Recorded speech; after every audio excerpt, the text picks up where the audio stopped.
Para cualquier español es un honor y una gran satisfacción asomarse a una vida tan ejemplarmente científica como la del profesor Severo Ochoa, nuestro ilustre y eminente premio Nobel, que ha aceptado la invitación de A Fondo para venir a ponerse en contacto con sus compatriotas y contarles un poco, hasta donde es posible, en los cauces y en los límites de una conversación para la televisión, su experiencia vital y científica.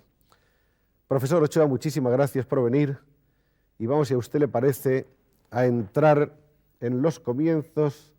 Estamos en los principios de este siglo, exactamente 1905, cuando en Luarca, esa hermosa villa asturiana, viene usted al mundo. ¿Qué primeros recuerdos tiene usted de su infancia? ¿Cómo era su familia? ¿Cómo fueron sus primeros años?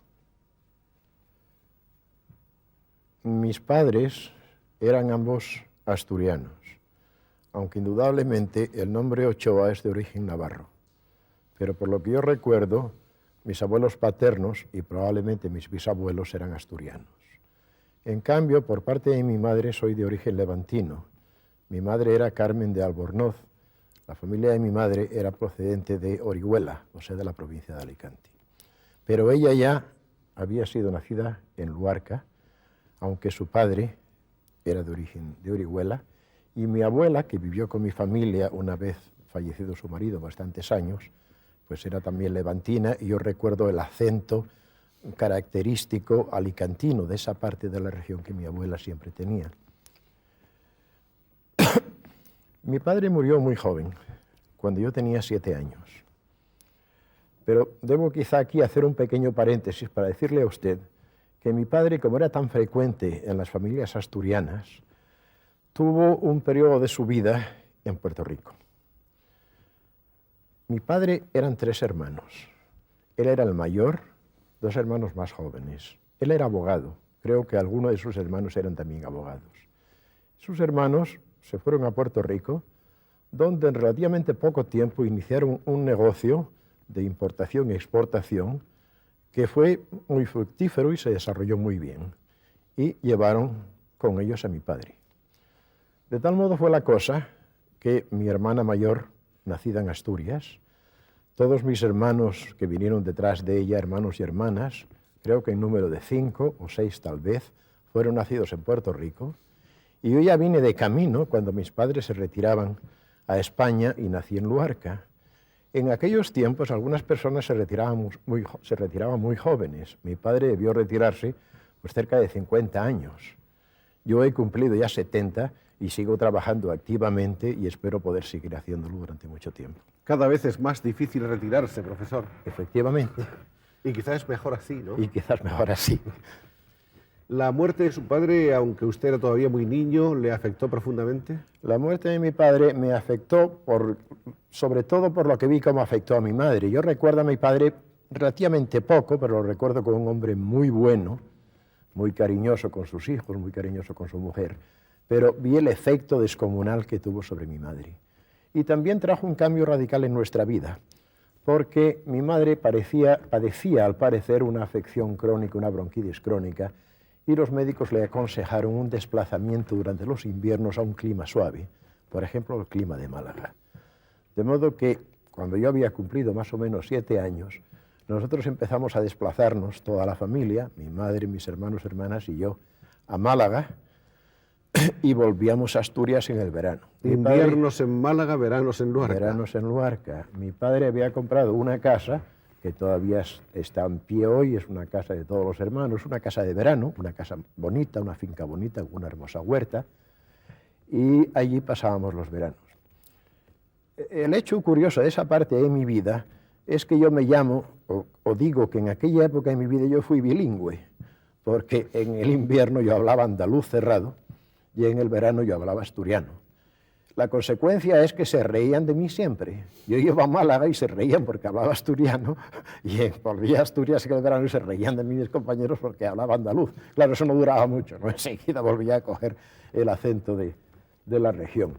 Posiblemente eso hizo que en tiempos ulteriores yo tuviese cierta facilidad fonética para los idiomas, de modo que he tenido cierta facilidad para aprender y hablar idiomas extranjeros. Que ha llegado usted a hablar unos cuantos. Pues sí, señor, he llegado a hablar francés, alemán e inglés, un poco de italiano. Muy bien, el hecho es que después de esta primera alternativa Málaga-Luarca, en Málaga empieza usted sus estudios y los continúa en Madrid. Terminé el bachillerato en Málaga. En Málaga. Y viene usted a estudiar a Madrid, a la universidad. Vine a estudiar a Madrid a la universidad. Por aquellos tiempos, cuando yo estaba ya terminando el bachillerato, se despertó en mí, yo tenía dos grandes aficiones. Una era la mecánica y otra en general eran las ciencias naturales, la química, la física y la biología. Como que mi primer deseo fue el de hacerme ingeniero industrial. Y cuando yo terminé el bachillerato, vine a Madrid a prepararme para ingeniero industrial y naturalmente, usted probablemente sabe que entonces por lo menos había que hacer estudios intensos de matemáticas. Pronto me convencí de que las matemáticas así a secas no eran mi fuerte y sí seguí convenciéndome de que me interesaban muy a fondo las ciencias naturales y quizá la que más me interesaba era la biología. De aquí vino un cambio radical en mi orientación, el que yo decidiese estudiar medicina, pero no porque yo pensase ser un médico que fuese a ver enfermos, a tratar enfermos en mi vida, sino porque lo veía como un camino de aproximarme a la biología, al cultivo de la biología. Cuentan entonces, algunas personas que conocen más o menos su biografía que en un principio en Madrid vivió usted en 2 pensiones y más tarde en la famosísima residencia de estudiantes. Sí, señor, pensiones quizá fueron más de 2, ya no lo recuerdo. ¿No? Pensiones que en aquellos tiempos costaban 6 pesetas al día. ¿Cómo eran esas viejas pensiones un poco literarias de esa época en Madrid? Pues mire, eran bastante cómodas, una habitación más o menos modesta, las facilidades, lo que hoy llamamos en Estados Unidos plumbing, no sé cómo se traduce eso al español, pero en fin, lavabos, todo eso era bastante primitivo, pero por lo menos se podía uno lavar la cara y las manos, el bañarse ya no era tan fácil. La comida muy escasita, pero lo suficiente para vivir y sobre todo para sobrevivir. Yo entonces era un joven enjuto, alto y delgado, seguí así muchos años, aún comiendo mucho más tarde. Y casi siempre había otros compañeros, de modo que la vida resultaba agradable. Pero yo tenía un gran interés y un gran deseo de ir a la residencia, entre otros motivos porque una vez que llegué a la Facultad de Medicina, empecé enseguida a trabajar en el laboratorio de fisiología, tanto de la Facultad de Medicina como el de la Junta para Ampliación de Estudios que dirigía Juan Negrín. Ajá. Y claro, el poder estar en la residencia en cuyos locales estaba alojado el laboratorio de fisiología era para mí una gran ventaja, aparte del ambiente intelectual y eso, por el que la residencia era bien conocida, ¿no? Pero no era fácil tener plaza en la residencia, aún siendo ya un muchacho que trabajaba en los laboratorios, en uno de los laboratorios de ella. Pero tan pronto como hubo plaza, yo fui allí. Y creo que estuve en la residencia ya durante los últimos 3 años. 3 años de carrera. Usted compartió una temporada, no sé si en la residencia o antes, en alguna de esas pensiones primerizas, con Rafael Méndez. Pues Rafael Méndez en la residencia. En la residencia. En la residencia tuvimos una habitación, estábamos en una habitación común Rafael Méndez y yo. Rafael Méndez, que es muy poco conocido en este país. Es poco conocido, tal vez, bueno... De las mayorías del gran público, claro. Mire usted, es que el gran público conoce a la gente que recibe algo espectacular como es un premio Nobel, pero si no ya puede ser muy famoso y no le conocen.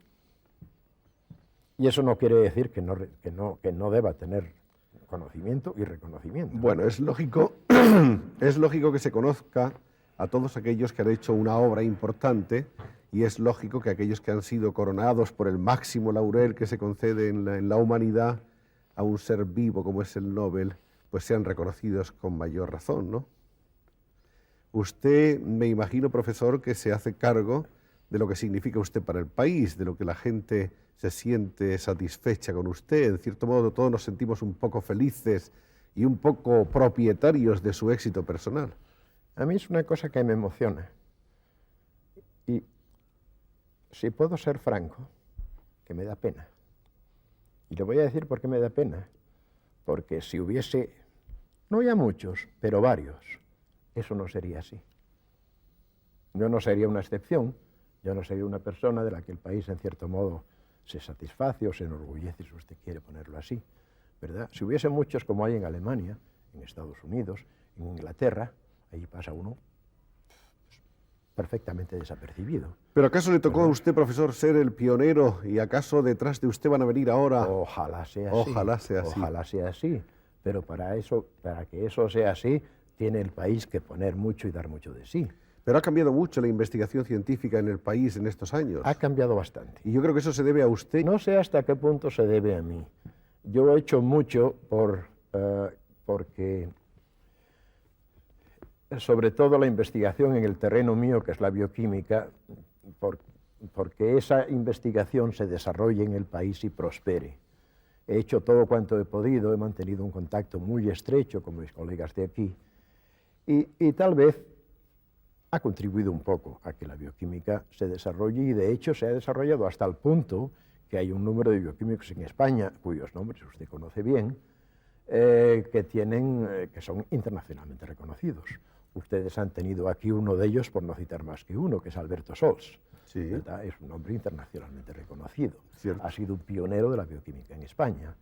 En fin, con él me unen lazos no solo de gran amistad, sino profesionales. Bueno, todos los científicos que han pasado por este programa han hablado siempre maravillas de usted. Todo se Grisolía, siente... que fue quizá, ¿sí? Grisolía fue como mi primer estudiante postdoctoral en Estados Unidos.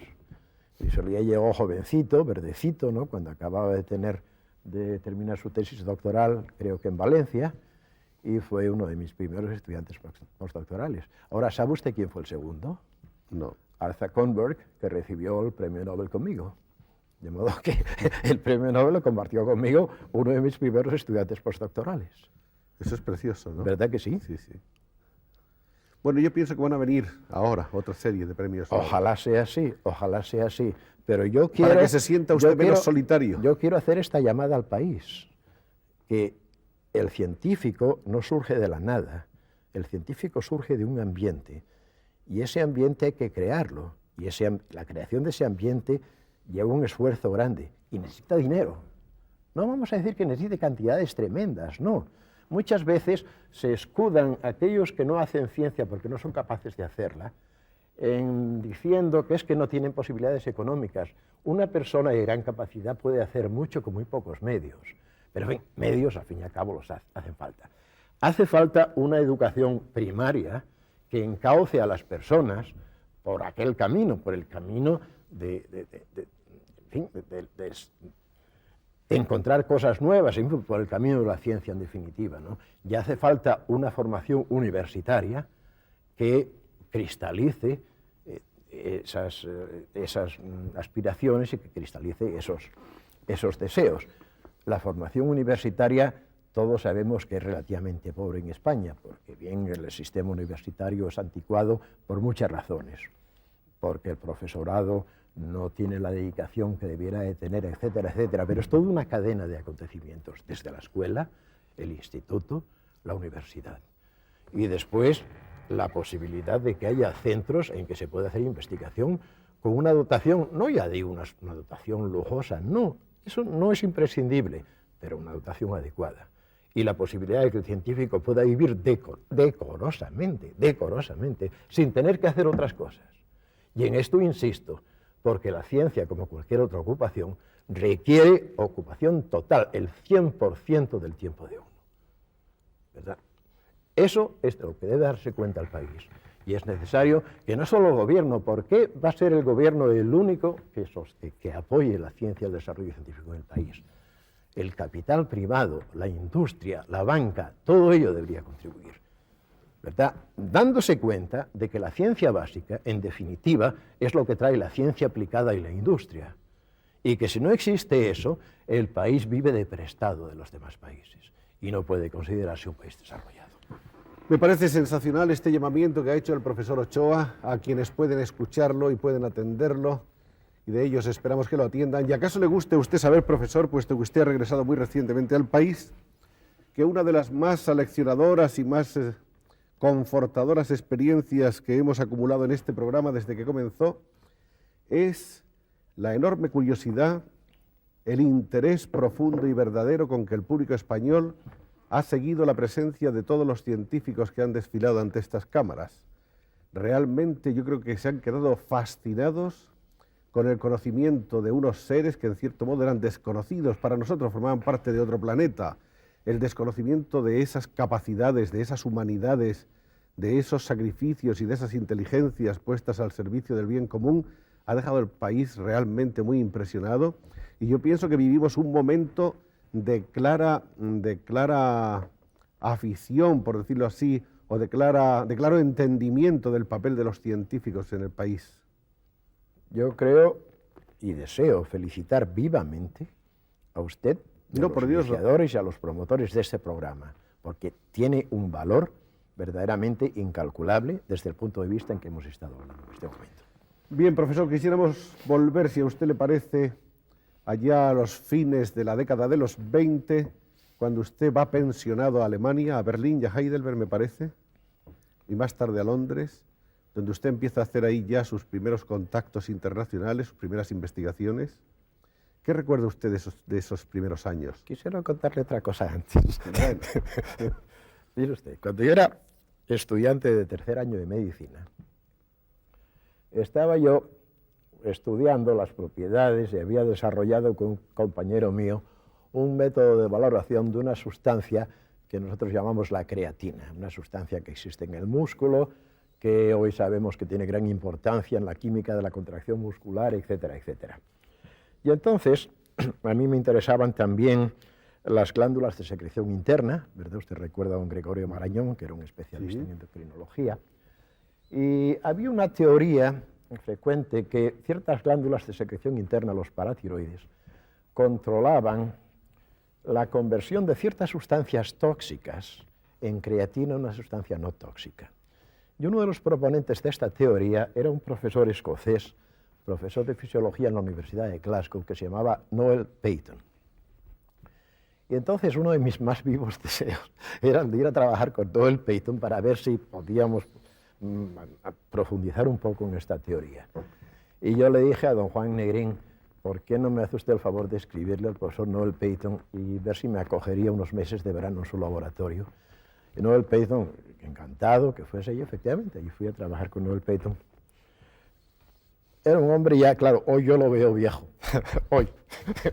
Entonces probablemente era un hombre de unos 50 y pocos años, encantador, que me acogió muy bien y me ofreció todas las facilidades de su laboratorio. Y entonces, pues, la teoría aquella, a la larga, resultó ser incorrecta. Pero, en fin, yo encontré algo en el laboratorio que tuvo cierto interés y dio lugar a una de mis primeras publicaciones. Creo que fue la segunda. La primera publicación fue una publicación de un trabajo hecho en Madrid que yo mandé a una revista norteamericana, que traducido al español es el jornal, como el diario, diríamos así, de química biológica. Trabajo que yo escribí en inglés y que me corrigieron muy poco, cosa de que estaba entonces muy orgulloso, y al que hicieron solo pequeñas objeciones, porque la publicación de un trabajo científico fuera de España, no se crea usted que es una cosa fácil. Eso lo mandan a una cantidad de gente, como lo que ellos llaman reviewers, ¿no? Y entonces le hacen todas las objeciones que ellos creen posibles, ¿no?, antes de ser aceptado ese trabajo. Hicieron muy pequeñas objeciones que estaban muy justificadas, se hicieron los experimentos que ellos proponían, el trabajo se publicó. Claro, el mundo la vida es curiosa. Creo que fue mi primer trabajo científico publicado en el Journal of Biological Chemistry. ¿Quién me va a decir a mí que años más tarde, andando el tiempo, yo iba a ser uno de los miembros del comité editorial de ese journal y iba a ser el presidente de la Sociedad Americana de Químicos Biólogos durante un año? Claro, cada presidente sí durante un año. El segundo trabajo, el que hice en Glasgow, pues, lo publicó el profesor escocés, que escribió una carta a Negrín, ponderándome mucho, en fin, muy satisfecho, en una revista que es la revista de la Real Sociedad de Londres. Quizá la Real Sociedad de Londres es una de las sociedades científicas más distinguidas del mundo, viene del siglo XVII. En ella encuentra usted los nombres de Newton, en fin, de todo, de quien usted quiera, ¿no? Cajal fue miembro extranjero de esa sociedad. ¿Quién me decía a mí que años más tarde yo iba a ser también miembro extranjero de esa sociedad, verdad? Son cosas que vienen con la edad, como yo suelo decir. De modo que yo tuve ya esa experiencia siendo estudiante del tercer año de medicina. Después sí, después ya fui a Alemania, Berlín y Heidelberg. Y esa quizá fue la experiencia más enriquecedora de mi vida científica, vamos, del comienzo de mi vida científica, con el profesor Otto Meyerhoff. Otto Meyerhoff era premio Nobel, tuvo el premio Nobel de Medicina con un profesor inglés, Hill, A.V. Hill. ¿Qué edad tendría Meyerhoff entonces? Muy joven tuvo el premio Nobel, debe tener 40 o 41 años, por un descubrimiento fundamental en la química del músculo, la química de la contracción muscular. Y yo leyendo esas historias a mí me fascinó. Y entonces volví otra vez a Negrín y, hombre, me haría usted el favor de escribirle a Meyerhoff a ver si me aceptaría en su laboratorio. Meyerhoff también muy amable, me aceptó su laboratorio. Y esa fue quizá mi primera experiencia postdoctoral en Berlín y después en Heidelberg. Y yo siempre suelo decir que Meyerhoff fue la persona que tuvo mayor influencia en mi formación científica ya cuando yo era un poco maduro, ¿no? Porque si ahora puedo volver un poco atrás, quisiera mencionar algo que he mencionado en repetidas ocasiones, que es que siendo un estudiante de bachillerato, porque una afición o una inclinación puede perderse si no se encuentra con las personas, ¿no? Cierto. Y entonces hubo un hombre durante mi bachillerato que tuvo una influencia muy grande en mí, que fue mi profesor de química, don Eduardo García Rodeja, al que he mencionado en ocasiones. Un hombre joven que llegaba a su cátedra de instituto, un maestro magnífico, ¿verdad?, que me abrió horizontes para mí desconocidos. Esa misma significación más tarde tuvo Juan Negrín. Juan Negrín era un hombre formado en Alemania que abría al estudiante horizontes desconocidos, incitándole no solo a estudiar los libros de texto, no ya españoles, que casi no existían, sino traducidos al español, sino que lo obligaba a uno a aprender francés e inglés para leer las cosas originales en esos idiomas. ¿Hernández Guerra y Jiménez Díaz también influyeron sobre usted? Hernández Guerra muy directamente, porque él era más joven y trabajábamos más juntos, y Jiménez Díaz influyó mucho por su apoyo espiritual, ¿verdad?, y por el ánimo que me dio en todo momento para que yo siguiese por ese camino. O sea que en principio usted tuvo la suerte de encontrar buenos maestros y además gente muy interesada en usted. Usted ha usado la palabra. Yo creo muy poco en cosas que no sean tangibles, pero creo en la suerte. Y usted ha puesto los dedos sobre la palabra, yo tuve esa suerte. Y tuve, sin embargo, una desgracia, la desgracia de perder a Cajal como maestro. Pero Cajal acababa de jubilarse cuando yo ingresé en la Facultad de Medicina.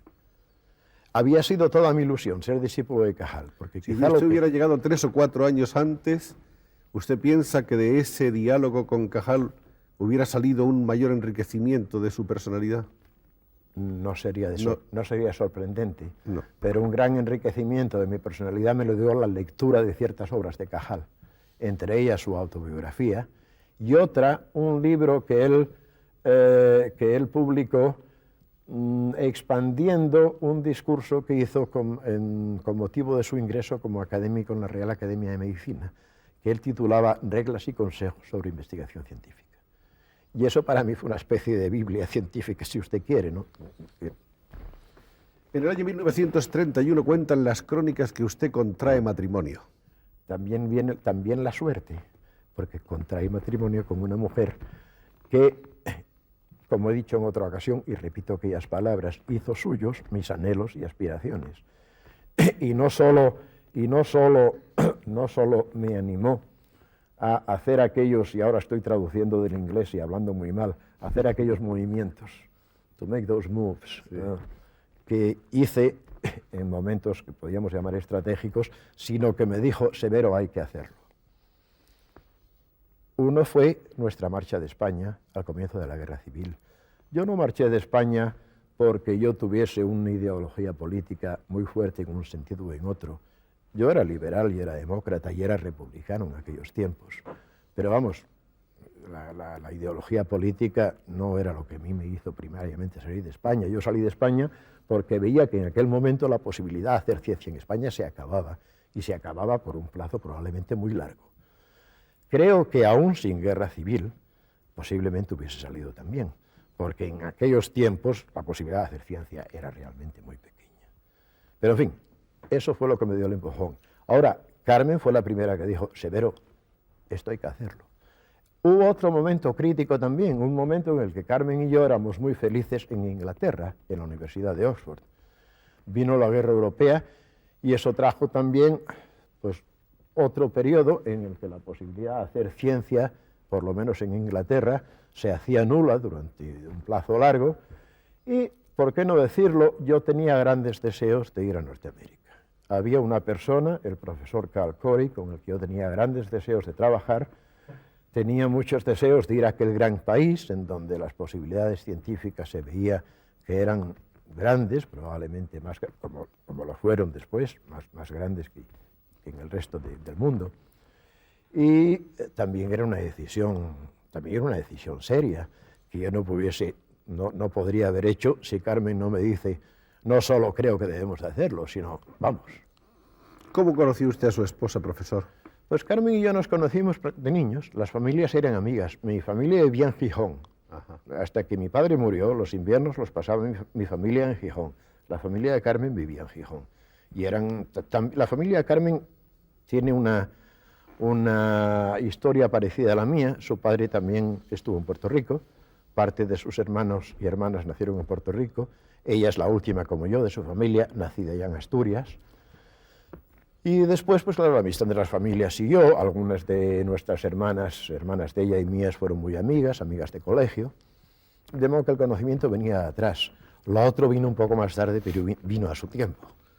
¿Y de Gijón qué recuerdos tiene usted del Gijón de entonces? Del Gijón de cuando yo viví en él, recuerdos muy vagos, porque claro, recuerdo usted que salí de él a los 7 años. Sí, recuerdo que iba a un colegio de maristas, que no me gustaba nada, la atmósfera que hay del colegio, lo que tenía ganas de salir del colegio. Yo así muy buen estudiante no era, por lo menos en aquel entonces. Muy bien, vamos a irnos entonces ahora, después dando un pequeño salto sobre sus diversas actividades en España como profesor de Fisiología del Hospital de San Carlos, profesor auxiliar de Fisiología de la Facultad de Medicina de Madrid, jefe de la sección de Fisiología del Instituto Jiménez Díaz, etc. Saltamos sobre todo eso. Aparece usted por Inglaterra haciendo unos extraños estudios sobre biología marina que no acaba uno de entender muy bien en su biografía. Me gustaría hacer un paréntesis para que nos cuente usted el cómo y el porqué de esa incursión. Bueno, al salir de España, nosotros en el año 36, a los meses de comenzada la guerra civil, decidimos que lo mejor era, por lo menos a mí me apetecía, volver con Meyerhof a Alemania. Meyerhof estaba en Heidelberg. La situación de Meyerhof en Heidelberg no era ya una situación, era una situación precaria. Meyerhof era judío, en la Alemania de Hitler. Pero sin embargo estaba todavía en Heidelberg. Y entonces salimos a París y desde París nos pusimos en contacto con Meyerhof, quien nos recibió con los brazos abiertos, y de ahí fuimos a Heidelberg. Pero claro, Meyerhof no estuvo ya mucho tiempo allí. Meyerhof después salió a Francia, de Francia fue a Estados Unidos, donde después durante muchos años mantuvimos una amistad muy íntima. Y él quiso darme una posición en su instituto, a la que el gobierno alemán, que dependía el instituto, que era un Kaiser Wilhelm Institut, no accedió. Y entonces el hombre, claro, estaba muy preocupado por mí. ¿Qué va a hacer este pobre hombre? Y escribió a su gran amigo, el que tuvo el premio Nobel con él de Inglaterra, A.B. Hill, a ver si me encontraba algo en Inglaterra. Y había entonces una beca en el Instituto de Biología Marina de Plymouth, una beca por 6 meses, que con la ayuda de A.B. Hill yo conseguí. Y allí nos fuimos, Carmen y yo, a Plymouth, a hacer biología marina. Y la biología marina fue muy interesante porque, claro, yo hice el tipo de bioquímica que yo estaba haciendo entonces, pero en vez de hacerla en conejos, o en vez de hacerla en cosas así, pues las hice en animalitos marinos, entre otros en langostas, por ejemplo, ¿no? Cosas así. Y claro, en aquella época también, Carmen, que no tenía una formación especialmente biológica, sin embargo, se pasaba conmigo el día en el laboratorio y me ayudaba en el laboratorio. De tal manera, y esto no es una cosa muy conocida, que tenemos un trabajo publicado juntos en la revista inglesa Nature, una revista de gran circulación y muy bien conocida.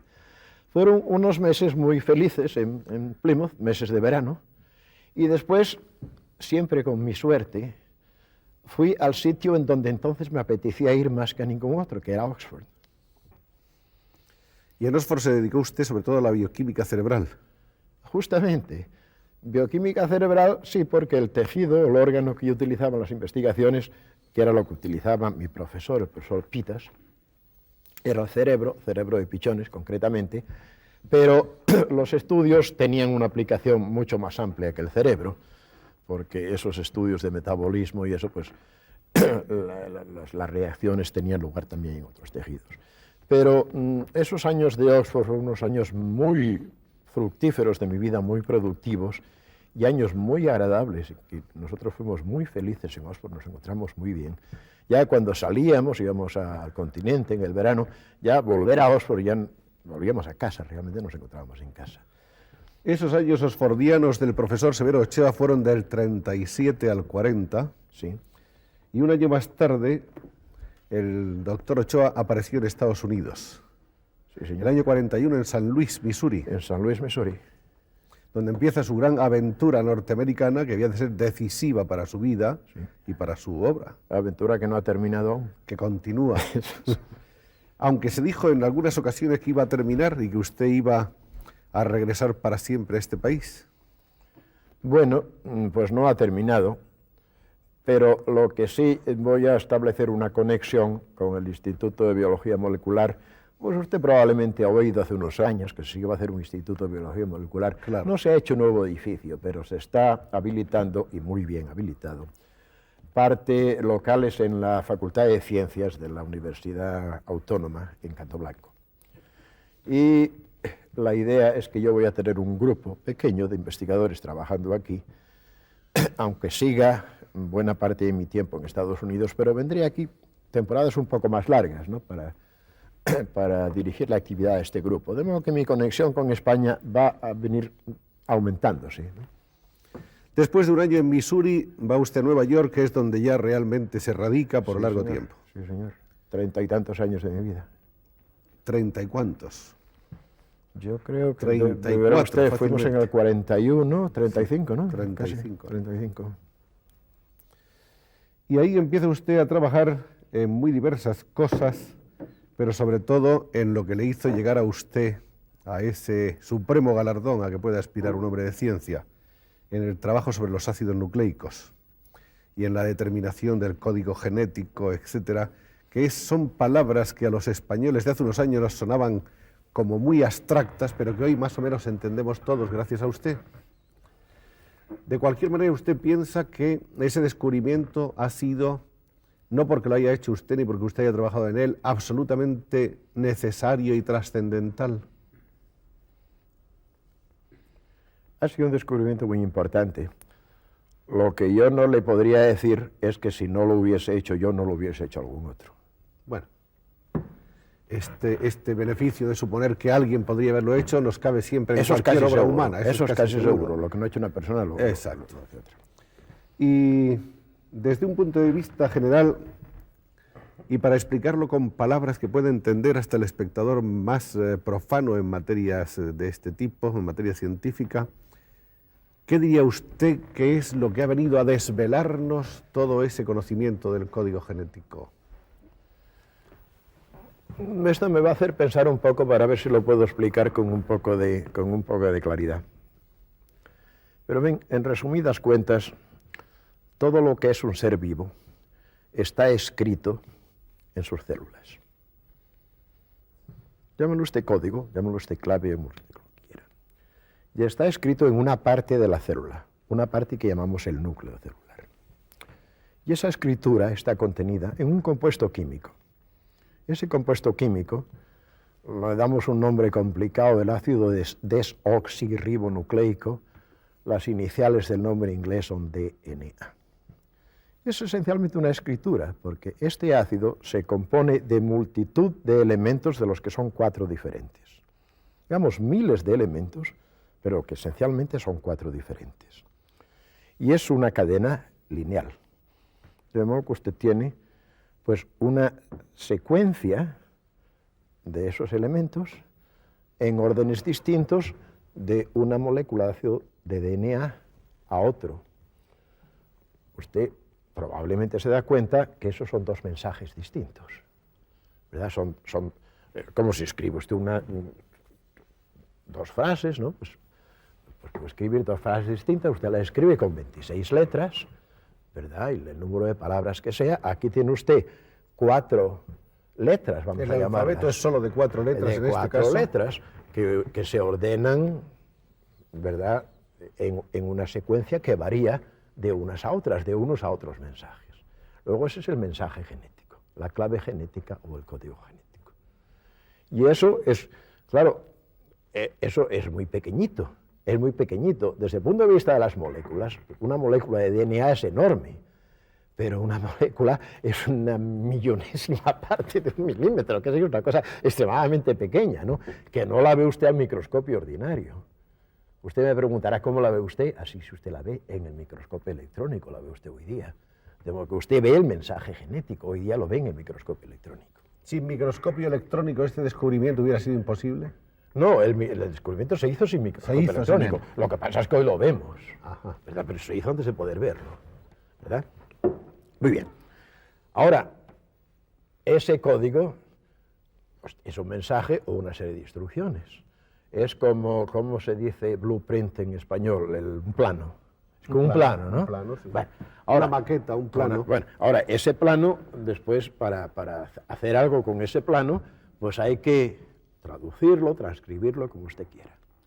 Y eso, en el ser vivo, hay 2 etapas. En la lectura, vamos a llamarlo la lectura de ese mensaje. Una etapa es lo que se llama transcripción del mensaje genético, en el que el DNA se transcribe formando una molécula, otro compuesto, que es prácticamente idéntico, pero no completamente idéntico, que se llama RNA. RNA. Y tiene también 4 tipos distintos de compuestos, ¿verdad? Y este RNA que se forma al dictado del DNA, es decir, que si hay una secuencia de esos compuestos, esa secuencia está dictada por la secuencia de los compuestos correspondientes del DNA. Todo esto en una célula, digamos de un hombre, sucede en el núcleo celular. Y ese RNA es el que ahora lleva un mensaje que se va a traducir en acción. Pero para que eso suceda, ese RNA tiene que pasar del núcleo al resto de la célula, donde está toda la maquinaria celular principal, la maquinaria que hace las proteínas. Las proteínas son las sustancias que nos confieren todas nuestras propiedades. Son las que, lo que contrae los músculos, pues son proteínas, y lo que hace todas las reacciones químicas, todos los fermentos digestivos son proteínas, etcétera, ¿verdad? De modo que el que se hagan proteínas que nos hacen lo que somos, depende de las instrucciones que vienen en el DNA, y depende a su vez de la transcripción de esas instrucciones al RNA. Y ese RNA que pasa del núcleo al resto de la célula, lo que llamamos el citoplasma, lleva el mensaje del núcleo al citoplasma y por consiguiente se le llama el RNA mensajero. Ahora, y a este proceso ahora se lo llama traducción, porque las proteínas consisten, a su vez, son moléculas grandes, en el sentido de que están hechas de un número bastante grande de 20 compuestos diferentes. 20 compuestos diferentes que se llaman aminoácidos. Tal vez algunos de mis precursores en este programa, quizá el doctor Grande, ha hablado de los aminoácidos. Bueno, pues hay esencialmente 20 aminoácidos diferentes y de nuevo vuelvo a decirle que cada proteína distinta de las que hay miles depende del orden en que esos aminoácidos están ligados.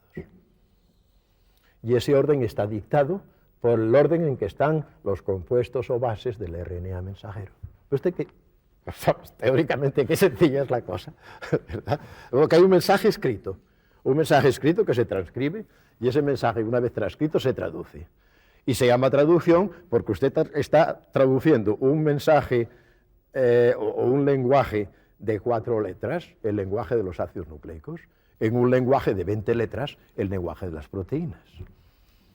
De modo que básicamente es eso. Ahora, todo ello tiene unos mecanismos que son complejos, muy complicados, que todavía no conocemos a fondo en sus detalles, pero que conocemos en gran parte.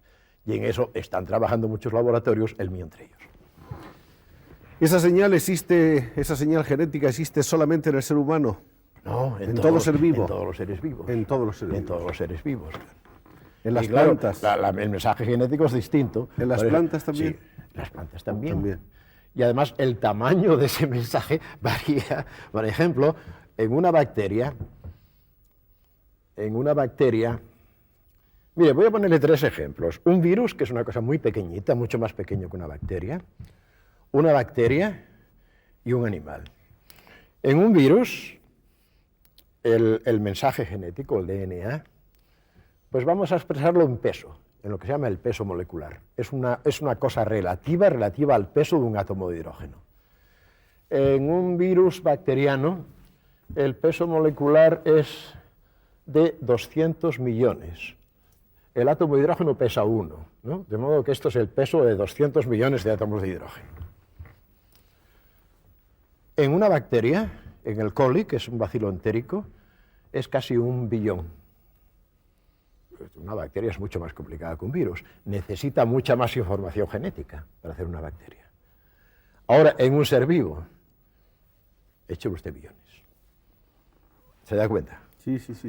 Que a medida que aumenta la complejidad del ser, aumenta el tamaño y la complejidad de su mensaje genético.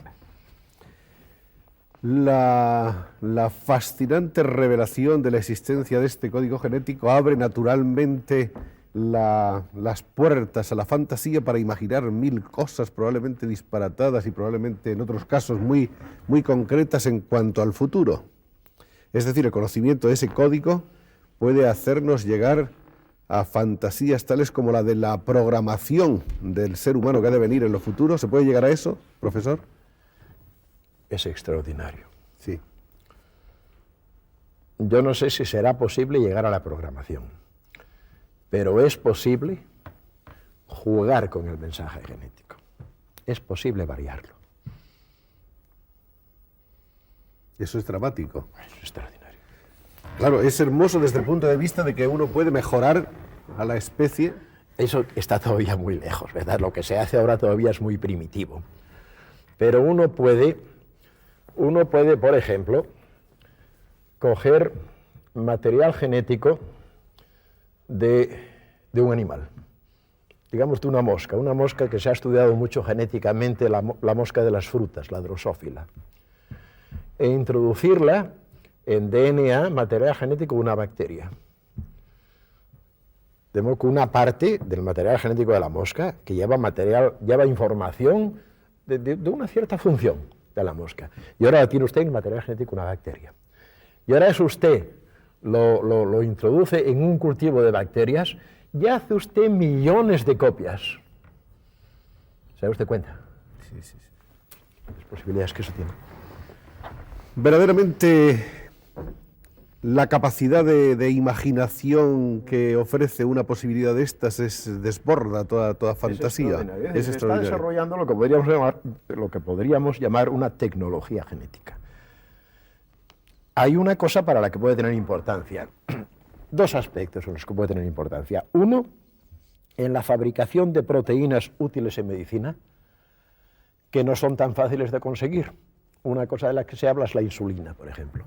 La insulina es una proteína animal que se extrae del páncreas, se puede sintetizar químicamente, pero probablemente el procedimiento es costoso industrialmente, etc. Pero habría la posibilidad, por estos procedimientos de manipulación genética, de hacer que un cultivo bacteriano le haga usted toda la insulina que le dé la gana. Una posibilidad. Otra posibilidad, la posible curación de un gran número de enfermedades genéticas, las enfermedades congénitas. Conocemos cada día más y más enfermedades genéticas que son debidas a que un gene es aquella última unidad genética, es una parte del DNA, que da lugar a la aparición de un carácter. ¿Se dice carácter? Sí, perfecto. A la aparición de un carácter. Y ese carácter generalmente es debido a la aparición de un enzima, de un catalizador que hace posible una cierta reacción química. El albinismo, ¿a qué se debe el albinismo? A que falta un enzima necesario para el metabolismo de ciertos aminoácidos que si no, ¿verdad? No se forma el pigmento, ¿verdad? La oxidación de un aminoácido que da lugar a la formación de melanina falta y entonces aparece el albinismo, que es un trastorno bastante serio porque en ocasiones no viven mucho los albinos. Miles hoy día de enfermedades de ese tipo. En general son incurables. Hay métodos paliativos, pero no se pueden curar. Si se pudieran reemplazar los genes defectuosos, los genes que no funcionan, tendría la curación de la enfermedad. Luego, esa es una de las posibilidades de la ingeniería genética. ¿Se llegarán a realizar algún día? No se sabe, pero no es imposible. Cuando uno ve cómo progresa la ciencia, ¿no? Con un ritmo geométrico, un crecimiento geométrico, no hay médicos, es extraordinario, ¿no? Los problemas, por ejemplo, de subnormalidad. Lo mismo. Ahí hay alteraciones cromosómicas en general. Casi siempre. Sí.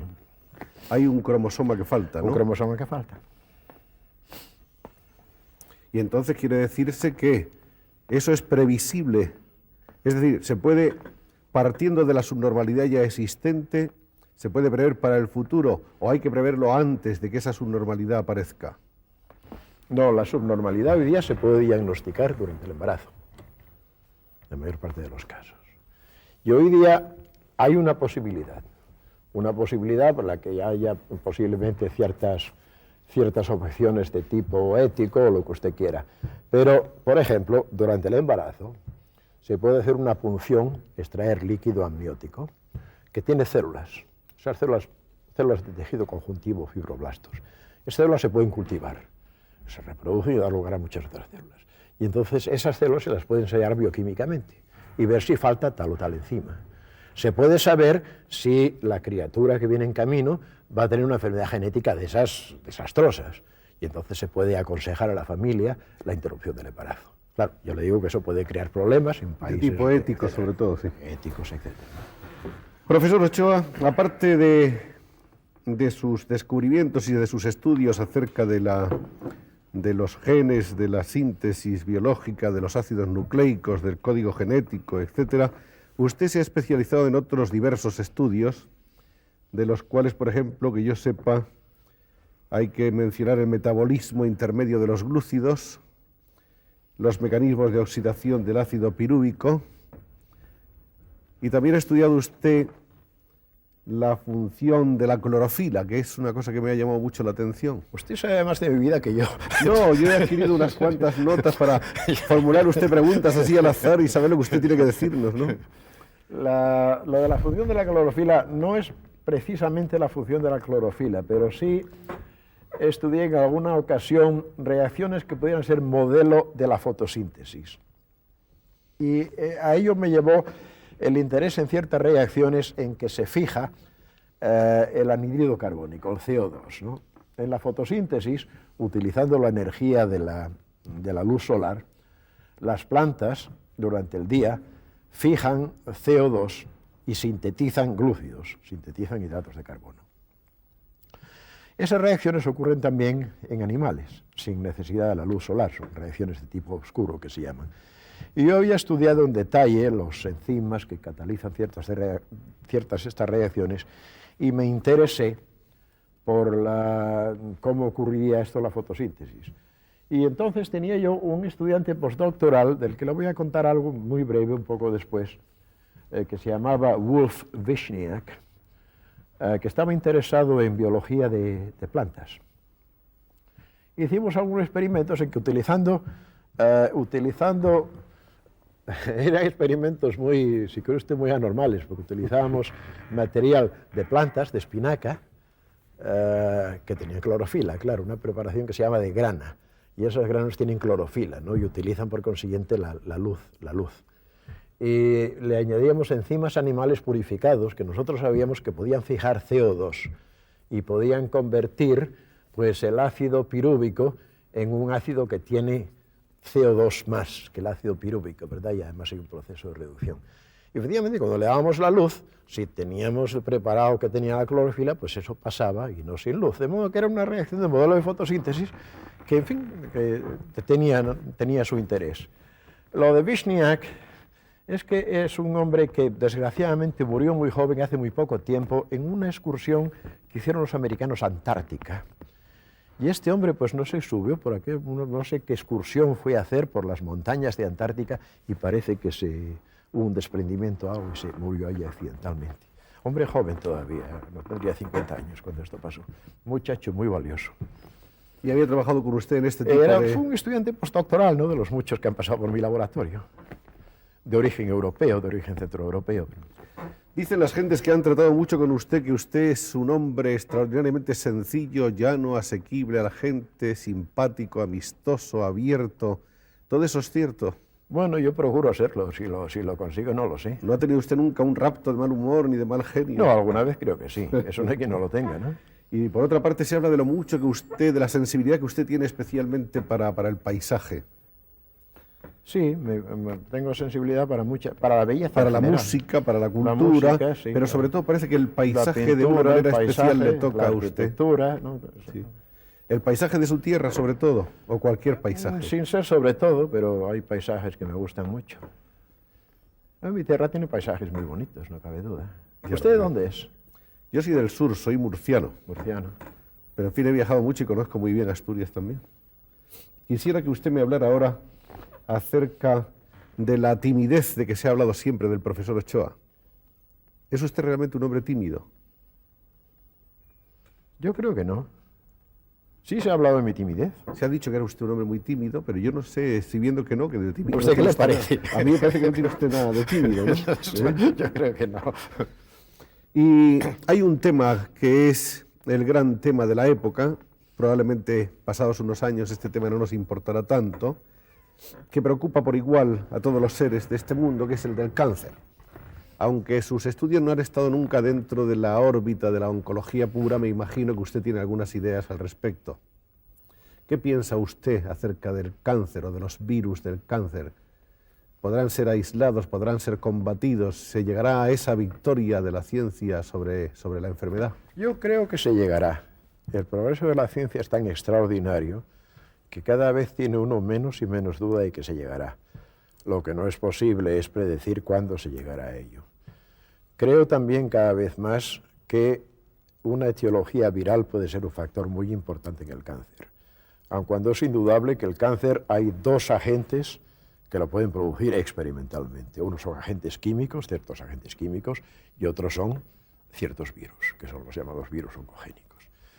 Actualmente se estudian la producción de cáncer por agentes químicos, hace muchos años que se viene estudiando con todo detenimiento, y en estos últimos años el último premio Nobel se ha dado por este motivo, en buena parte, ¿no?, por la cosa de virus oncogénicos, y ahora se está estudiando también con gran detenimiento, y nos llevará a conocer más profundamente el mecanismo íntimo de la transformación cancerosa de la célula.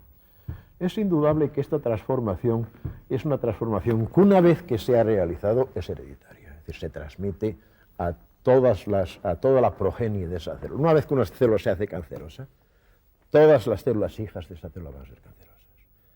Y además hay otra cosa de la que no sé si mucha gente se da cuenta, y tiene relación con el cultivo de las células. Uno puede cultivar en medios artificiales de cultivo a los que siempre hay que añadir algo natural, un poco de suero, porque hay ciertos factores que no se conocen bien que son necesarios para el crecimiento celular.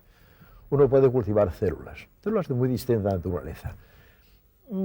Casi siempre las células de tejido conjuntivo son las que se cultivan, son las más accesibles al cultivo.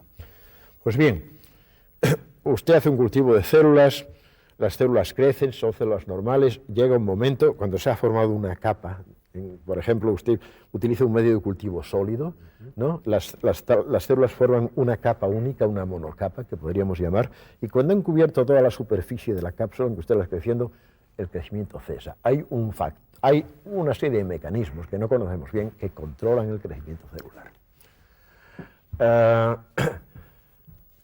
Si usted añade a esas células un virus oncogénico, un virus que es capaz de transformarlo, entonces las células ya crecen desmesuradamente. No cesan de crecer, cuando han llegado a cubrir toda esa superficie y entonces crecen en varias capas, apelotonándose. A ver, ¿qué es lo que yo le quería decir en relación con esto?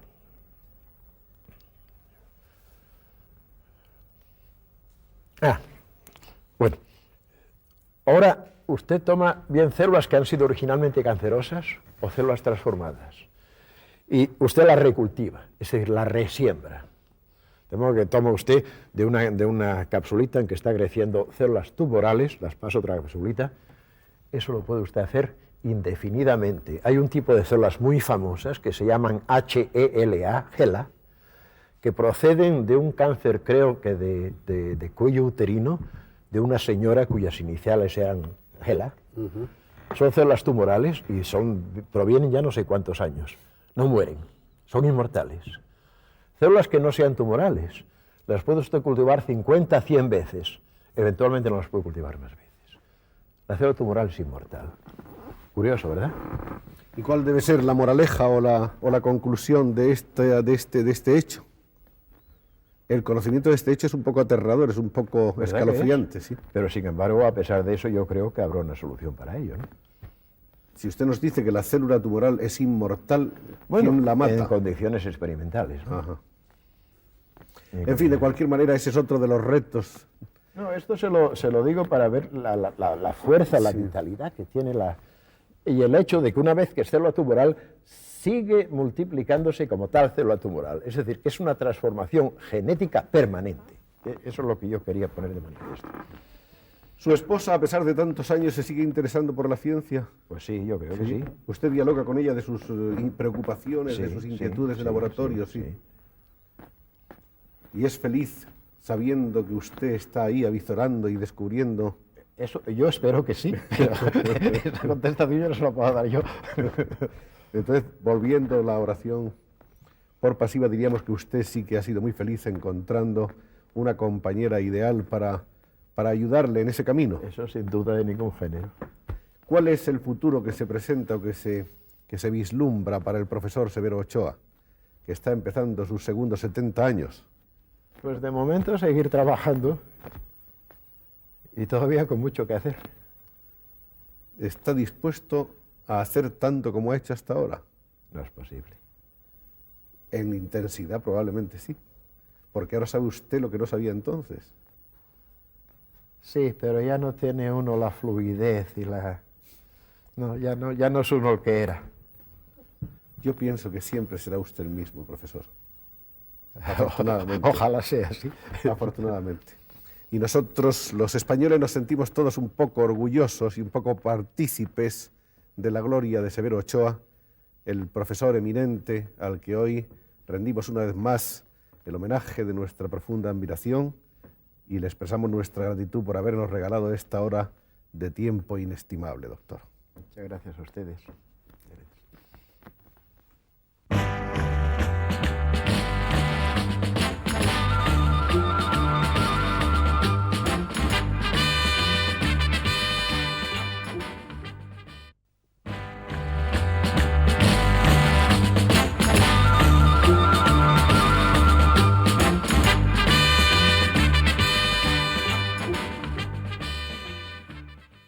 Para Cesario Rodríguez Aguilera, Joan Pons es un precursor, una de las personalidades más significativas del arte de nuestro tiempo. En la prensa francesa, en un ejemplar correspondiente hace apenas unos días, escribe otro crítico acerca de Joan Pons llamándole el visionario y diciendo que después de desaparecido físicamente el mito Picasso, vuelto a su lugar el surrealismo, también el dalinismo, etcétera, etcétera, y replegadas las vanguardias a sus verdaderos lugares, es cuando empiezan a considerarse las personalidades originales, singulares, brillantes, de gentes como Joan Pons, que es el invitado que tenemos el gusto de presentarles a ustedes ahora, con ese gesto tan pensativo y tan cabizbajo, porque Joan Pons es hombre de misterios y de magias, y se ha dicho siempre que la pintura, ha dicho él, es un medio precisamente de penetrar en el misterio. ¿En qué misterio, Joan Pons? No lo sé, porque si lo supiese dejaría de ser misterio y entonces dejaría de interesarme. La magia, sin embargo, es una de las constantes de tu pintura. Sí, sí, porque ha sido constante en mi vida y como la pintura en el fondo es un reflejo de mi vida, ya decía Van Gogh que cuando más profundizaba en la pintura, más profundizaba en la vida y cuando más profundizaba en la vida, más profundizaba en la pintura, o sea, hay una relación, es prácticamente la misma cosa. Entonces, la constante en la vida es en la pintura y la pintura en la vida, o sea, no podía distinguir. Pero la magia... No, digo que en mi vida constantemente ocurren cosas de tipo mágico. Por ejemplo, el hecho de que no esté muerto ni loco, para mí es un acto mágico, ¿no? Teniendo en cuenta las cosas que me han sucedido. Las cosas que suceden por lo general y las cosas que a ti te han sucedido en lo particular. Exactamente. Vamos a recordarles a ustedes que Joan Pons es uno de los, no sé si es el padre o uno de los padres, porque eso ya se tratará a su debido tiempo, del Dau al Set, movimiento importantísimo que viene a romper un poco con el telón de óleo de que se había hablado en que vivía la pintura nacional. Vamos a hablar primero de su nacimiento, que ocurre en Barcelona en 1927. Vamos a hablar un poco de tu familia, de cómo eran tus padres, de cómo transcurrió tu infancia, si te parece. Bueno, en realidad mis padres fueron mi abuelita, porque los primeros recuerdos que tengo es que cuando era muy niño me dolía la cabeza y les decía a mis padres me duele la cabeza y me decían pues reza un Padre Nuestro. Yo rezaba un Padre Nuestro, 2, 5, 20, 50, hasta que llegaba mi abuelita y me decía, ¿qué tienes dolor de cabeza? Decía sí, y entonces me daba una aspirina y milagrosamente me pasaba el dolor de cabeza. Y también recuerdo que ella era una mujer no muy sensata y muy piadosa, ¿no? De todas formas. Cuando me lavaba las orejas, siempre me decía, eres una criatura abandonada de la mano de Dios. Y yo le preguntaba, ¿qué es la mano de Dios? Y ella nunca me lo respondió. Y esto me dejó muy intrigado. Y con los años he pensado que tenía mucha razón, porque hay ciertas preguntas que solo se pueden responder desde dentro. Y he visto que a muchas personas la abuelita seguramente les cuenta qué es la mano de Dios y el resultado es que se quedan con las orejas sucias. Es mejor que no te digan nada, ¿no? Muy bien, vamos a ver, tú empiezas a dibujar allá por el año 34. Sí, de muy niño. Casi de muy niño. Sí. ¿Cómo eran entonces más o menos tus inspiraciones primeras? No, yo no sé cómo eran mis inspiraciones, pero generalmente dibujaba en la escuela, en el momento de hacer el dictado, de aprender a dividir y a multiplicar, o sea que el hecho de que mi trabajo siempre haya sido un poco trágico, seguramente viene de sus inicios, porque los profesores me sorprendían dibujando en el momento en que tenía que estudiar otras cosas y me iba de cara a la pared. O sea que no me fusilaban de milagro, ¿no? ¿Y en la pared se descubría algo? Hombre, en la pared se descubría, pues, no sé, se descubría a veces pues una mosca que iba andando, se descubrían manchas, un mundo bastante interesante para mí, que después he desarrollado. ¿La adolescencia de Joan Pons fue feliz o fue desgraciada? No, toda la primera parte de mi vida es fatal. Y tú dijiste una vez que había sido como una pesadilla. Sí, una auténtica pesadilla. Y, por ejemplo, el primer cuadro con que yo me encontré fue el entierro del conde duque de Orgaz. Fue el primer cuadro que fue para mí una revelación y que decidí, digamos, ser pintor. A veces pienso pues, que esto ya demuestra, porque hubiese yo preferido encontrarme, por ejemplo, con una maja de Goya, pero me encontré con un entierro. Era un momento fatal, ¿no? Hoy sería al contrario. El entierro del conde de Orgaz es, por lo tanto, responsable de tu vocación pictórica. Sí, bastante. Y yo creí, al verlo, que para ser pintor había que ingresar a una orden religiosa, hasta cierto punto es verdad, y me fui directo al director y le dije, quiero ser de la orden religiosa de los pintores. Así fue. ¿Y empezaste a pintar enseguida? No, empecé iba dibujando, y hasta que de repente me enteré que el pintar no era exactamente de un orden religioso, porque no me explicaron muy bien, sino que podía ser una cosa pagana también. Encontré un profesor que me enseñó pues, a limpiarlo, la cosa más importante de aquel momento, que era pintar con colores limpios, tener la paleta limpia, limpiar los pinceles, que son cosas muy importantes, que hoy en día mucha gente lo olvida, ¿no? ¿Esos estudios a los que aludías fueron con los salesianos de Mataró? Bueno, no. Una parte. Sí, fue en los salesianos donde estuve en contacto con el Greco. Al Greco, y sí. Los estudios de pintura fueron con el Ramón Rogent, que ha sido uno de los grandes profesores, porque es muy difícil enseñar en pintura, es prácticamente imposible, pero él tenía la gran virtud de que nos enseñaba lo que se puede enseñar. Que él lo decía, yo enseño lo que se puede enseñar, lo otro ya ha de nacer con la persona. Ya es una cosa de intuición, de aportación personal, de magia, en definitiva. De misterio, no misterio, lo sabemos, sí. no lo sabemos. ¿Recuerdas cómo eran tus primeros cuadros, cuando ya empezabas a dominar el color? Bueno, siempre ha sido dentro de un mundo, digamos, mágico, o sea, la imaginación tenía una presencia importantísima. Creo que esto es debido a que el mundo, digamos, natural me fallaba. Y entonces me iba directo a lo sobrenatural, como siempre sucede en toda la historia, en los individuos, en los pueblos. O sea, fíjate bien que los pueblos generalmente más religiosos son los que tienen que luchar más, entonces sacan fuerzas interiores más profundas para poder enfrentar los problemas con que se encuentren, ¿no? Vamos, si te parece, ya a plantearnos el nacimiento del Dao al Set, que ha sido tan importante para el arte español de estos años. Sí. ¿De quién fue la idea? Aquí tuvimos un día un compañero de grupo tuyo, me parece que fue Cuixart, que contó su versión, pero creo que la tuya también es interesante saberla. Bueno, pues mira, en primer lugar te diré que una cosa que olvidamos todos, los del Dao al Set, es que han pasado 30 años ya. 30. 30. O sea, esto quiere decir que algunos de nuestros hijos tienen hoy más edad de la que teníamos nosotros cuando empezamos a hacer el Dao al Set. Entonces, claro, en 30 años es muy fácil deformar las cosas, que suceden generalmente las cosas cuando suceden en el mismo momento ya se deforman. Entonces con 30 años ya no es que se deformen, es que es otra historia, ¿no? O sea, en vez de contar Blancanieves y los 7 enanitos, pues se cuenta la Caperucita Roja, ¿no? Aquí hay un testimonio que he traído, bastante importante, a respecto del origen del Dao al Set, que es esta revista llamada Algol. Esta Vamos revista, a mostrarla. Sí. bien, pues antes del Dao al Set hicimos con Brossa y Puig esta revista llamada Algol, que fue un tremendo fracaso, porque la hicimos con un papel de primera, con una impresión excelente, con la mejor imprenta que encontramos, con los grabados también magníficos y, como suele suceder con las cosas que se hacen con el máximo de buena fe, pues fue un fracaso. Era prácticamente de bibliófilo. Era de bibliófilo y era muy cara. Y con esta experiencia, entonces hicimos el Dao al Set con un papel pésimo, con una imprenta amateur, y ya había pasado un cierto tiempo, y entonces el público ya era mayor. Ahora bien, Algol, todos los conocedores de aquel momento, esta revista la llaman la madre del Dao al Set.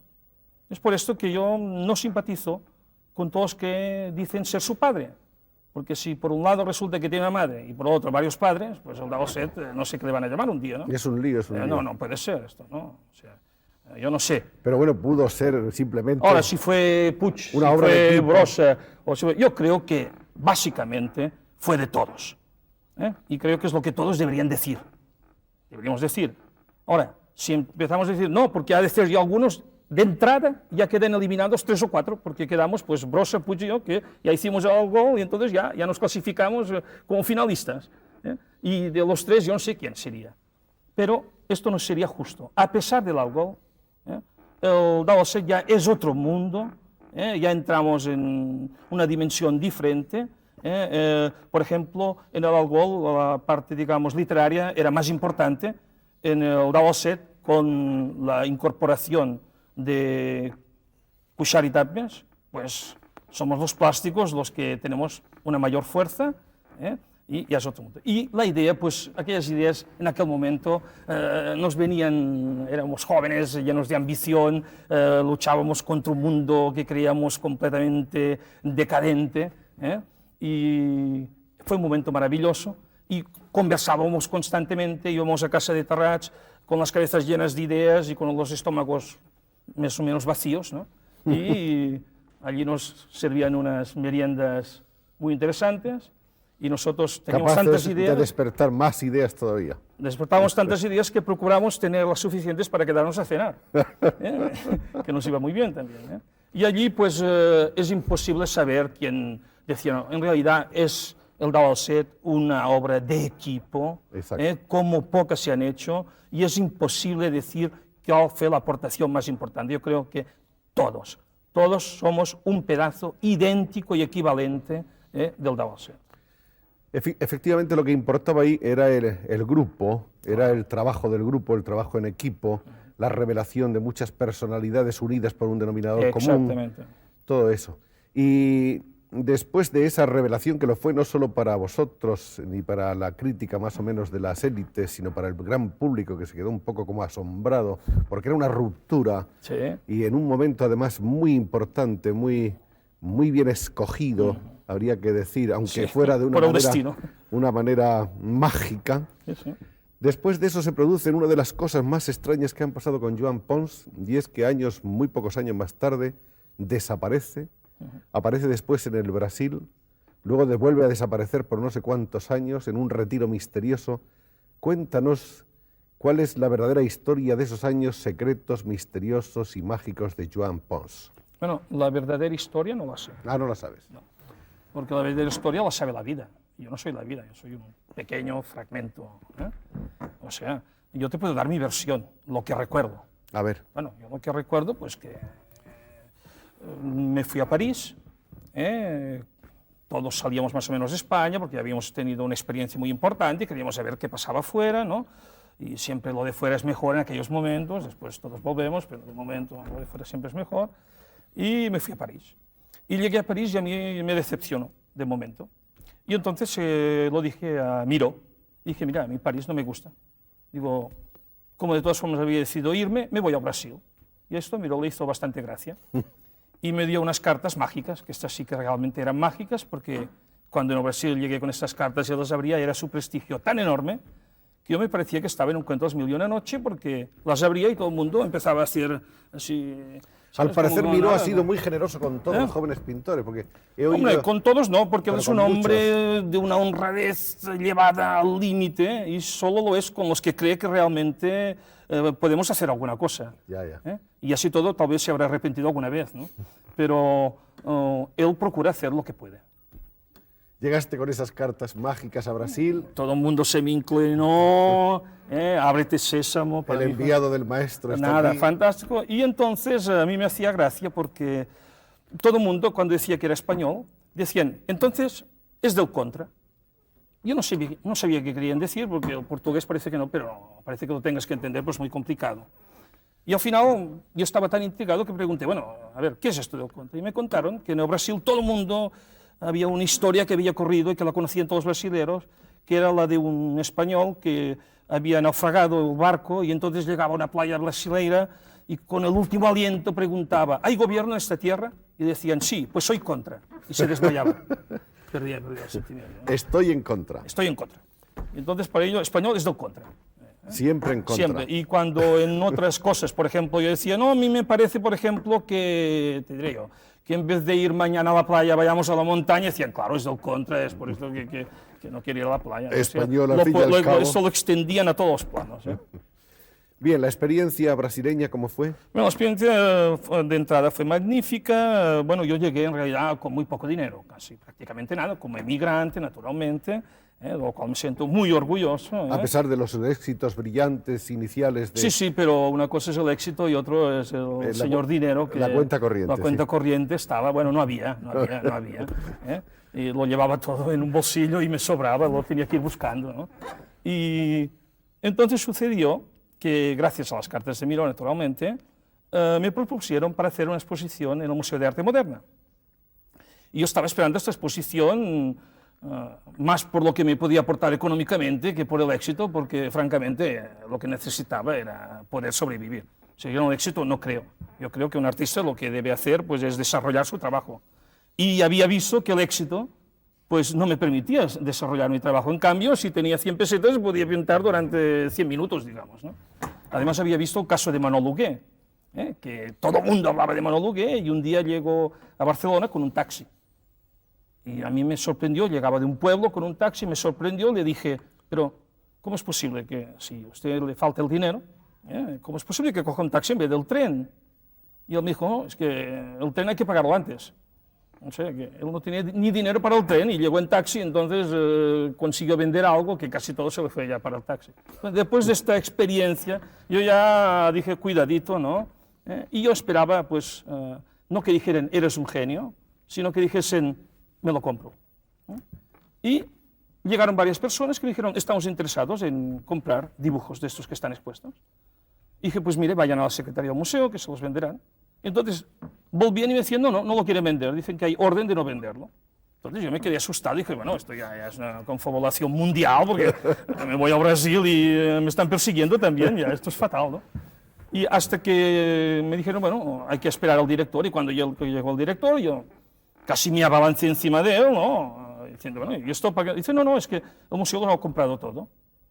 Yo me quedé, francamente, tan sorprendido que ni me lo creía.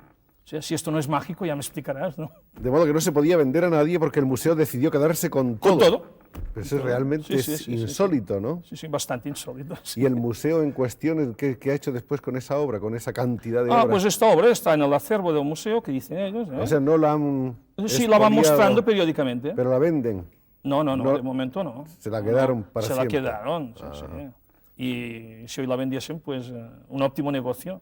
Un óptimo negocio hubiese sido. ¿Qué tal? Yo siento mucho no haberme quedado yo.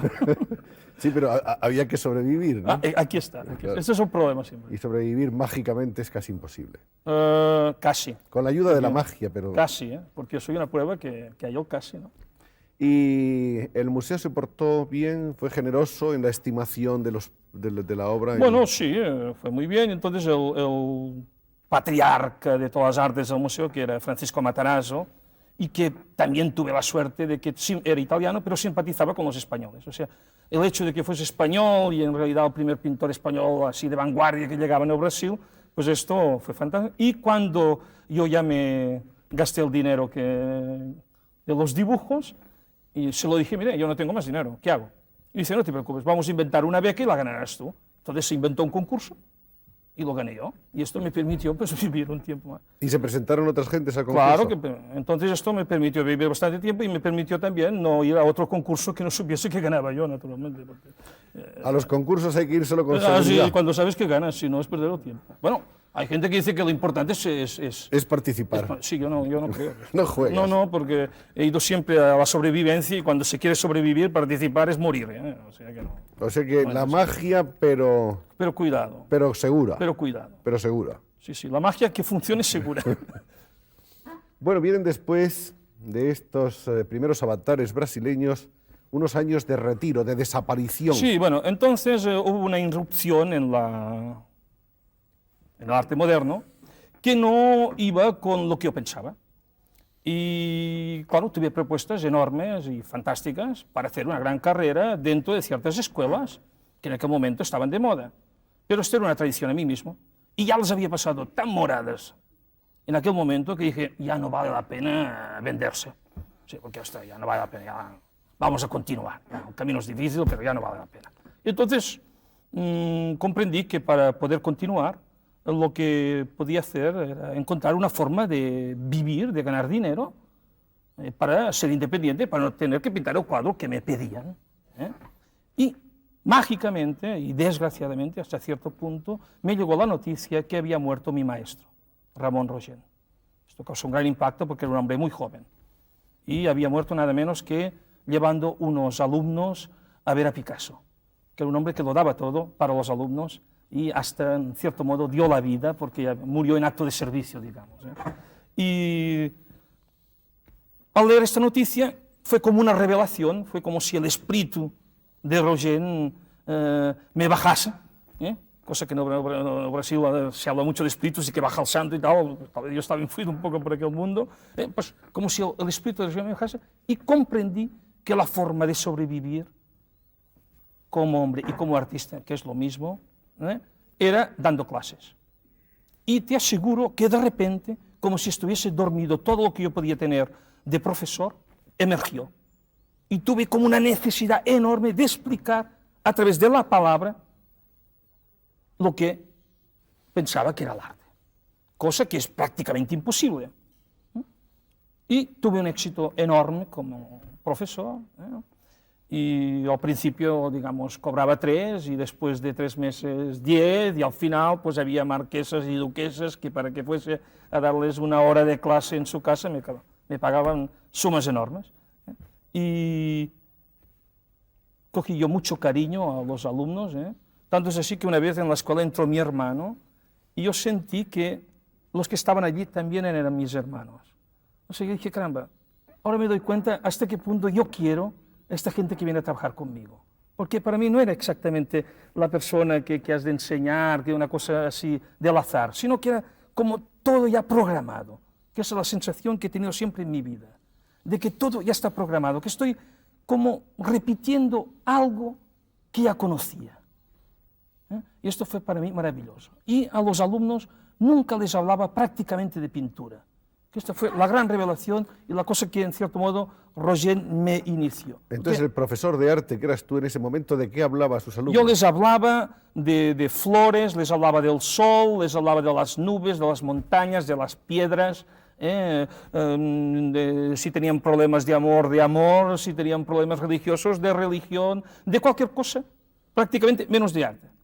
Pero este conocimiento que ellos iban tomando, este diálogo, este cariño que yo tenía por ellos, este amor que tenía, era en cierto modo lo que les abría la puerta para después ellos entrar en el camino del arte. Y entonces conseguí algo extraordinario, que es que cada alumno tuviese una forma de expresarse diferente, lo cual es muy difícil, porque realmente como profesores más veteranos y tal y cual, todos los alumnos acaban imitando al profesor. En mi escuela todos eran diferentes, y esto me valió que me dieran la cátedra para formar profesores.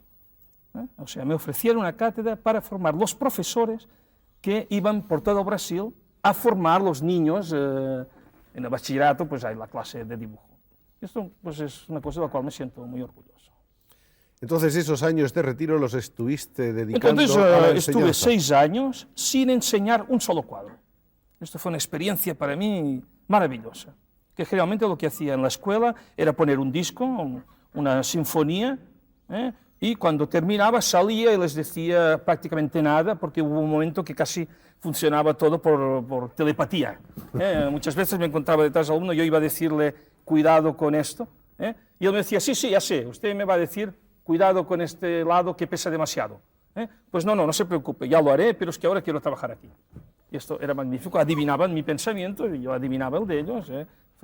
Y es interesante porque ellos yo salía siempre alegre y me decían, lo que hace usted cree que está saliendo bien, que está haciendo un buen cuadro. Y yo decía, no lo sé. Entonces, ¿por qué está alegre? Y decía, no, porque estoy trabajando.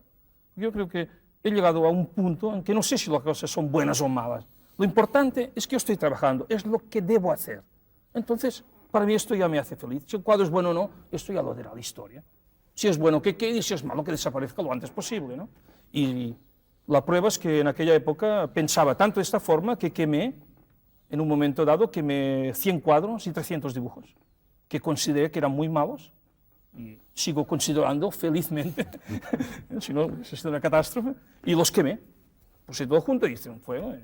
Y esto fue para mí una liberación inclusive muy grande y que creo que me ayudó muchísimo. En esa época hay, por otra parte, otra cosa interesante, y es que Pons consigue el Gran Premio de Dibujo de la Bienal Hispanoamericana de Arte, celebrada en Sao Paulo allá por el 55, más o menos. Sí. Bueno, esto fue muy interesante para mí, porque yo siempre hablaba mal de los premios. Siempre decía que estos los premios no significaban nada y que era más o menos un cuento. Pero claro, como no había ganado ninguno, la gente podía pensar que yo tenía envidia de los que los ganaban. Entonces, en el momento que me dijeron que me habían dado el Gran Premio Internacional de Dibujo, o sea, uno de los gordos, yo estoy muy contento, porque dije, bueno, ahora cuando hable mal de los premios y diga que no significan nada, pues me van a creer un poco, ¿no?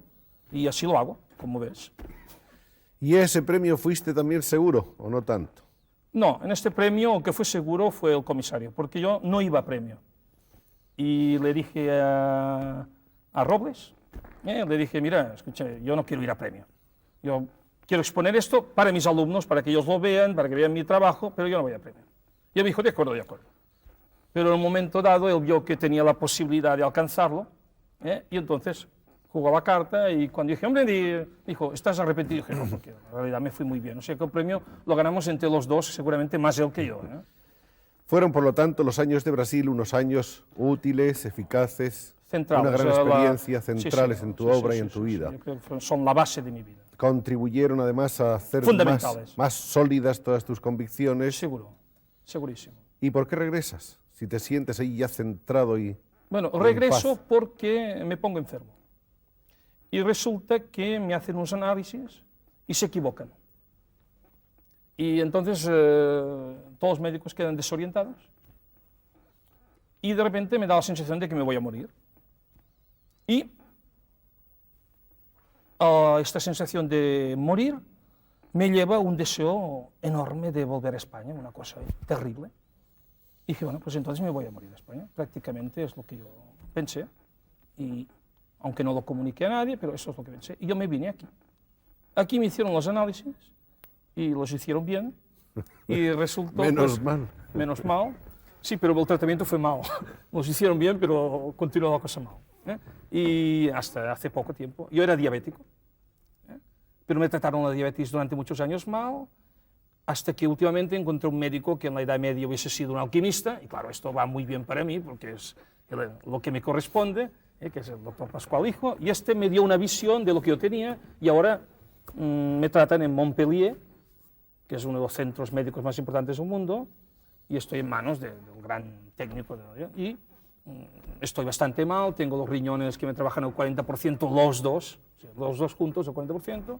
He tenido una hemorragia en el ojo izquierdo que prácticamente no veo, o sea que lo que he trabajado en este último año, lo titulo todo, trabajado con un solo ojo. Que en realidad he trabajado, yo, si es bueno o no es malo, no sé, porque yo lo veo con un ojo también. Entonces, es mi época actual, así como hay una época del Davaoset, hay la época Brasil, hay la época tal, hay la época trabajado con un solo ojo. La época cíclope. Sí, de acuerdo, de acuerdo. ¿Quién sabe? Ojalá. Bueno, mientras tanto, vamos a decir que tú estás viviendo simultáneamente en distintas ciudades españolas y francesas, más o menos alrededor del Pirineo siempre. Siempre alrededor del Pirineo, que para mí es el kilómetro cero del universo. Explícanos por qué también. Bueno, esto no lo sé. Ah. Las cosas más importantes las ignoro, felizmente, tal vez. Y no me importa morirme ignorándolas, porque en realidad, quién sabe que si supiésemos todo como es, perdería el interés. Entonces voy a Cadaqués, y en Cadaqués se produce un hecho fundamental en mi vida, que es el conocer a Marcel Duchamp, que es el hombre que más ha influido en la pintura moderna, que esto mucha gente no lo sabe, porque claro, como Picasso es mucho más conocido y tal, Picasso es enorme, maravilloso, pero quien ha influido más en la pintura moderna es Marcel Duchamp. Es de una lucidez extraordinaria. Y el conocimiento con él es muy importante. Llego a Cadaqués aproximadamente 10 años después que Marcel Duchamp ya ha dicho que la pintura moderna ha entrado en una repetición constante y que ya estamos casi en un periodo de academicismo. O sea, si tenemos en cuenta que las últimas escuelas son ahora refritos de Marcel Duchamp, imagínate dónde estamos. O sea, que casi se podría empezar a hacer un nuevo Davaoset. La pescadilla, para empezar la pescadilla que se muerde la cola. Ah, sí, no hay duda. O sea que ahora es el momento en que salga un nuevo Davaoset. A mí me gustaría participar, pero claro, esto debe estar en manos de los jóvenes. Ellos deben tener tal vez una lucidez que nosotros ya no tenemos. Pero me gustaría ya otra vez luchar contra un academicismo que en aquel momento era a base de poner unas cerezas y una sonrisa en una señora, y hoy es a base de poner 4 manchas o 4 cositas y en un cuadro. En el fondo es lo mismo. Es una repetición de cosas que un gran crítico dijo, que el primer hombre que comparó la mujer con una flor era un genio, y el segundo un cretino. Pues, esto es lo que está pasando un poco, ¿no? Hay que luchar contra esto. Muy bien, entonces Marcel Duchamp lo que hace es que amplifica tu horizonte. Amplifica mi horizonte, además tuve la gran suerte de que yo en un momento hice una exposición y como estaba revelado contra los catálogos de las salas de exposiciones, que se parecen de una forma muy peligrosa a los de electrodomésticos, yo hice un catálogo hablando mal de los catálogos. Era un catálogo anticatálogo, y a él le gustó muchísimo y lo puso en la pared de su apartamento, y un día entré allí que me recibió, que el médico le había prohibido que fumase, y un día me llamó, dice, ven mañana a las 9. Y el médico dijo, si fumas mueres. Sí, categóricamente. Y yo estuve en el momento que se lo dijo esto. Y al día siguiente, a las 9 de la mañana, él se iba al día siguiente, me recibió y oí una tos tremenda, y que me angustió y me abrió la puerta fumando un puro enorme y le dije, me lo escuché, y lo que dijo el médico y me hizo así. O sea que él ya estaba por encima de la vida, de la muerte, y esta es una de las impresiones más profundas que he recibido en mi vida, es que la única persona con quien he hablado, que me ha dado la sensación que estaba en otra dimensión, ha sido con Marcel Duchamp. Cuando hablaba con él, tenía la sensación que había como un espejo, que había como un cristal, que había algo que me separaba de él, así como los otros seres humanos. Algunos brillantísimos, como por ejemplo Dalí. Hablar con Dalí es algo extraordinario, porque es un hombre que tiene un fluido muy por encima, él va con una frecuencia... Altas velocidades. Exacto, nosotros vamos a 125, él va a 220, ¿no? Pues, y con Miró igual, Miró sin decir nada tiene el mismo fluido que Dalí, o sea, Dalí habla, Miró no dice nada, pero también estás en una silla eléctrica casi, ¿no? Pues con Marcel Duchamp la cosa aún fue más lejos, porque ya no había ni fluido, era casi el antifluido, era un vacío absoluto, era un hueco que era el máximo de riqueza. Esto casi que me hizo comprender las doctrinas orientales que consideran la nada. Fue a través de Marcel Duchamp. Cadaqués, Collioure. Sí, Collioure es el Cadaqués francés. Y en Collioure, pues, bueno, yo salí de Cadaqués, murió Duchamp, y en cierto modo, al morir Marcel Duchamp, para mí murió Cadaqués. ¿Y Camprodón? Y entonces me fui a Camprodón. Y entonces, sin saber dónde ni nada, cogí una serie de ómnibus. Sí, yo salía Cadaqués con un ómnibus y dije, hasta el final. Y al final dije, ¿dónde sale el primer ómnibus? Pues al final. Y cuando me cansé, fui a parar a 7 casas. Y al volver de 7 casas... ¿De 7 casas? Que son 7 casas, ya ves, fui a parar al 7 otra vez.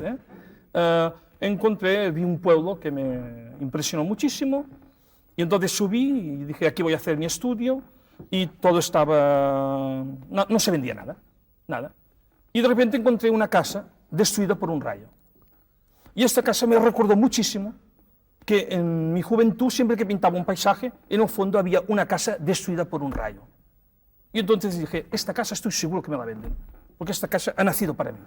Y efectivamente, me fui allí y esta fue la casa que me vendieron, y ahí hice mi estudio. Y después esta clase, una vez allí, entonces sí, ya fui poco a poco incorporando, ampliando mi estudio, ¿no? ¿Es verdad que una vez declaraste en Francia que te gustaban los franceses o que te gustaba más bien Francia por el queso y por la democracia? Exactamente. Y he estado pensando, yo creo que si se come el queso democráticamente, sabe mejor. Y también creo que cuanto más democracia, mejor se hacen los quesos. La gente está más tranquila y tal, y como básicamente... Lo espiritual es lo más importante, pero básicamente somos comedores de queso, digamos, en el sentido bueno de la palabra. O sea, el ser humano, creo que hay una definición perfecta, que dice, el hombre no es ni ángel ni bestia. Cuando se cree ángel, acaba siendo bestia. O sea que esta definición yo creo que es perfecta. En el fondo, el mago Joan Pons es un humorista, como ustedes han podido ver, es un pequeño filósofo, es un observador de la vida. Ha extraído muchísimas ideas y muchas conclusiones de todas las cosas que le han pasado y probablemente las más importantes se las guarda para él. No creo. ¿No? No creo. Yo creo que las más importantes, la vida se las guarda para ella. O sea, son de ella. Yo quisiera arrebatárselas. Me las hace vivir a mí, pero se las queda a ella. O sea, hay algo que está por encima de nosotros, que tenemos... aunque no lo realicemos, aunque nosotros no nos demos cuenta, tenemos la sensación que es la vida que se queda con lo nuestro. Yo creo que a ti, que ya tienes más o menos mi edad, tal vez un poco más jovencito, no sé, pues tendrás también esta sensación de que una parte importante de nosotros queda en un lugar que nosotros no podemos dominarlo, que huye de nuestras manos. Pues es esto lo que yo siento. ¿Qué haces ahora? Pues ahora, a pesar de que prácticamente no podía trabajar porque tengo el ojo izquierdo, pues no veo. Ahora lo que hago desde el punto de vista, digamos, físico, es prepararme para primeros de julio, que me voy a hacer un tratamiento con rayos láser para ver si me cicatrizan las heridas que tengo en los ojos. Y como ironía de la vida, tal vez por esto soy humorista, primero me van a curar el ojo bueno, el que no tengo el derrame, porque pueden ver el interior. Me van a curar el ojo bueno, y cuando tenga el malo más o menos bien, cuando me haya desaparecido esta especie de manchas que tengo, entonces me harán un tratamiento en el otro. Mientras esto me estoy curando, ya te digo, todos los trabajos que hago, el título genérico es trabajado con un solo ojo. Si me pongo viendo otro, pues lo trabajé con los dos. Con la esperanza de muy pronto trabajar con los dos. Sí y no, porque la vida manda, que ella haga lo que quiera. O sea, en La Roca una vez había una gran tempestad y vi una campesina que con una especie de instrumento de segar, no sé cómo se llama, la dalla en catalán, no sé, pues hacía como unos signos. La hoz. La hoz. Con la hoz hacía unos signos. Aquella vieja y tal, con la hoz y tal, me dio la sensación ya que era la muerte aquella mujer. Y le pregunté, oye, ¿usted por qué hace estos signos? Y dice, es que yo pido al que origina estas tempestades, le pido pues que paren. Digo, bueno, ¿y qué pasa si no paran? Dice, miren, si paran es que me ha oído. Y si no paran, pues es igual, porque en el fondo siempre hace lo que quiere. O sea que no depende de mí. Pues, yo también, pues, soy apenas un ser humano. Procuro hacer lo mejor posible. Tengo como principio de vida una máxima zen que dice: el que trabaja no debe comer, como poco pero trabajo máximo, y esta es mi vida, estoy muy feliz. Bien, ¿acaso este programa haya contribuido a que ustedes hayan penetrado un poco más en el misterio y en la magia de la personalidad y de la obra de Joan Pons, un hombre singular, un artista fuera de toda clasificación de urgencia, un hombre que habrá que seguir estudiando meticulosamente porque aún habrá de darnos una obra importante. Muchas gracias y que siga la magia para bien. Gracias a ti. Adiós.